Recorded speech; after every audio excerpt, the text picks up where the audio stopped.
नाग और एक लड़की का वाकया। हिंदी में बहुत समय पहले एक गांव में रूपा नाम की लड़की रहती थी। वह बहुत दयालु और बहादुर थी।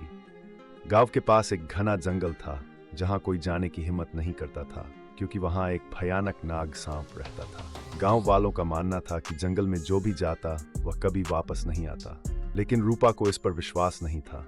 उसने सोचा, अगर हम सांप को नुकसान नहीं पहुंचाएंगे तो वह हमें क्यों सताएगा। एक दिन जब रूपा जंगल में लकड़ियां इकट्ठा रही थी, अचानक उसने किसी के दर्द भरी आवाज सुनी। जब उसने देखा तो पाया कि एक बड़ा नाग घायल पड़ा था।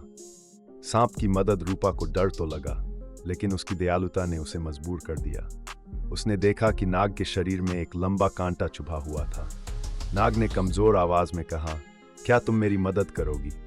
रूपा ने सावधानी से कांटा निकाला और अपने कपड़े से उसकी चोट को बांध दिया। नाग ने आश्चर्य से कहा, तुम मुझसे नहीं डरी? रूपा ने मुस्कुराकर कहा, हर जीव की मदद करनी चाहिए। नाग का उपहार कुछ दिनों बाद रूपा जंगल में फिर आई। नाग पूरी तरह ठीक हो चुका था। उसने कहा, तुमने मेरी जान बचाई, मैं तुम्हें एक वरदान देना चाहता हूँ। रूपा ने मना किया, मुझे कुछ नहीं चाहिए, मैंने सिर्फ मदद की थी। लेकिन नाग ने कहा, अगर कभी मुसीबत में हो तो मेरा नाम पुकारना। गांव पर संकट। कुछ समय बाद गांव में भयंकर अकाल पड़ा।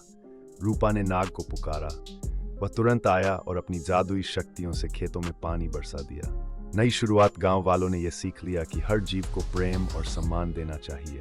नाग और रूपा की दोस्ती गांव में शांति और समृद्धि ले आई।